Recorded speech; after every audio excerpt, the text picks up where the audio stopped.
আসসালামু আলাইকুম। আমি এখন বানাবো খুবই মজার একদম অন্য রকমের গাজরের ফিরনি কিংবা পায়েস বলতে পারেন।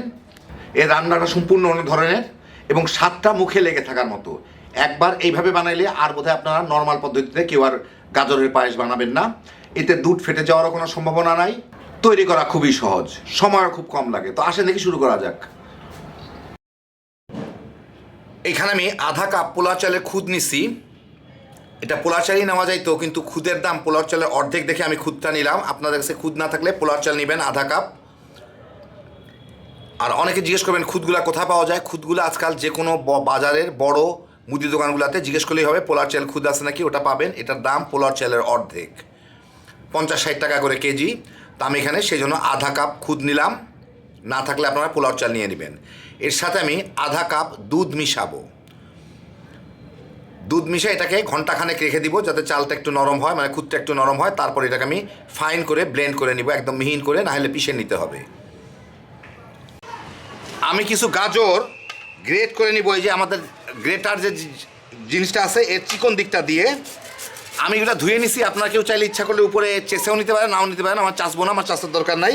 আমি আমার মতো করতেছি, আপনারা আপনাদের মতো করে নিয়ে। যাই হোক, এভাবে গ্রেট ঘষলেই চিকন চিকন যেটা হচ্ছে এটা দিয়ে আমি আমার পছন্দ মতো করে নিব। তবু ওপরে আমি আধা কেজি গাজর গ্রেট করে নিব। আমি এখানে 1 লিটার কাঁচা দুধ নিচ্ছি। তার মধ্যে আমি 3টা এলাচি একটু গুঁড়া টুড়া করে রাখছি, ওগুলা দিয়ে দিব। দিয়ে দুধটাকে বলক দিয়ে নিব, 2-3 মিনিট জাল দিয়ে নিব যাতে এলাচির ফ্লেভারটা এর মধ্যে চলে আসে। আর দুধটা বলক দেওয়ার সময় একটু নেড়ে দিতে হবে, সবসময় নাড়ার উপর রাখতে হবে বলক আসার আগ মুহূর্ত পর্যন্ত, যাতে তলে লেগে না যায়। দুধে বলক আসার পরে মিনিট 2 জাল দিয়ে আমি এই এলাচির চোচাগুলো উঠাই ফেলে, কারণ বিচিগুলা নিচে আছে, অসুবিধা নাই। চোচাগুলা দেখতেও খারাপ লাগতেছে। আমি এর মধ্যে এই যে চালগুলা আমি ব্লেন্ড করে রাখছি, এই অবস্থা হয়েছে, এগুলাকে দিয়ে দিয়ে আমি একটু নেড়ে, 2-1টা হয়তো কিছু দানা দানা আছে, কোনো অসুবিধা নাই। যার যার ব্লেন্ডারের উপর নির্ভর করে কতটুকু মিহিন হবে এটা। আমি আমার এরকম ব্লেন্ডারে, যেটার মধ্যে আমরা আদা রসুন ব্লেন্ড করি, সেটার মধ্যে আমি করে নিচ্ছি। যাই হোক, এখন আমি জালটা কমাইছিলাম, জালটা বাড়াই, এটাকে একটু নাড়ি, একটু পরে এটা ঘন হয়ে যাবে। এই যে নিচের দিকেই লেগে যাচ্ছে, এইটাকে এখন এর সাথে আমি ভালো মতো ফুটাই নিব। এই চালের ওইটা দিয়ে, চালের গুঁড়ার ওইটা দিয়ে ভালো মতো ফুটে উঠলে আমি মিনিট 1-2-এর মতো জাল দিচ্ছি। এখন আমি জালটা একদম কমায় দিব, এটা একদমই কমায় দিব। কমায় দিয়ে আমি এটাকে এর মধ্যে এখন এই গ্রেট করা গাজরগুলাকে দিব। তো আমি এখানে অনেকগুলো হয়েছে, তো আমি আমার পছন্দ মতো দিব। সবই বোধহয় যাবে, দিয়ে আগে একটু মিশায় নিই। এখন আর দুধটা ফেটে যাওয়ার কোনো ভয় নাই।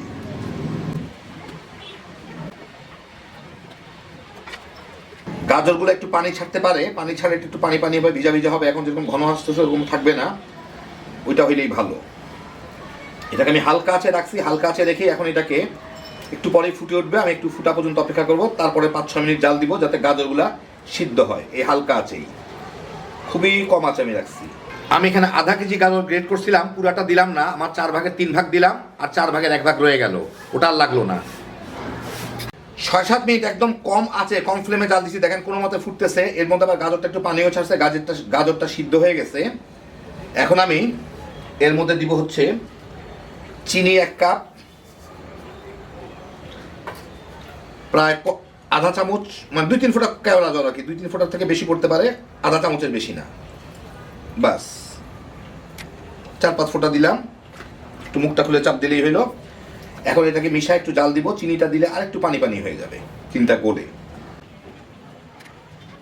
আর একটু ভালো মতো নাড়ার উপর রাখতে হবে, তলার দিকে কিন্তু শক্ত হয়ে লেগে লেগে যায়, সেই জন্য তলার দিকটা একটু ঘষে ঘষে নাড়ার উপর রাখতে হবে এটাকে। চিনিটা দেওয়ার পরে ফুটে উঠলে এই 2-3 মিনিট জাল দিলাম, দেখেন কোনো মতে ফুটতেছে। এখন আমি চুলাটা বন্ধ করে দেবো, হয়ে গেছে। যার যার পছন্দ মতো ঘন করে নিতে পারেন, আমারটা এরকম ঘন হয়েছে। এখন আপনাদের আমি পরিবেশন করে দেখাচ্ছি। এটা আরেকটু পরে আরো ঘন হয়ে যাবে, এতটুকু রাখাই ভালো আমার জন্য, আমার মতে আর কি। আমার প্রতিবেশী টমি বিরাই বলে দিল ম্যাও করে যে হ্যাঁ ঠিক আছে, তখন আমি ওর কথাটাই মানতেছি। আপনাদের আমি একটু বেড়ে দেখাই। তো এই দেখেন হয়ে গেল আমার দারুণ মজার গাজরের পায়েস, পোলাও চালের গুঁড়া কিংবা খুদ দিয়ে। আপনারাও বাসায় একবার এইভাবে রান্না করে দেখেন। এর ফলে আপনার নর্মাল আমরা ফিরনি যে রান্না করি তার ফ্লেভারটা তো আসেই, তার সাথে গাজর মিলে অসাধারণ একটা স্বাদ তৈরি হয়। একবার বানাইলেই বুঝতে পারবেন কতখানি মজা। হ্যাপি জোশের একটা আইটেম। এটা দুধটা জাল দিয়ে বলক এনে তারপরে এটা তৈরি করতে সর্বসাকুল্যে 18 থেকে 20 মিনিট সময় লাগে। খুব সহজ একটা জিনিস, খালি বানাইবেন আর তামা করে খেয়ে ফেলাইতে পারবেন এই শীতকালে, যতদিন ফ্রেশ গাজর পান। আল্লাহ আপনাদের সবাইকে ভালো রাখুন, সুস্থ রাখুন, নিরাপদে রাখুন। ইনশাআল্লাহ বেঁচে থাকলে আবার দেখা হবে।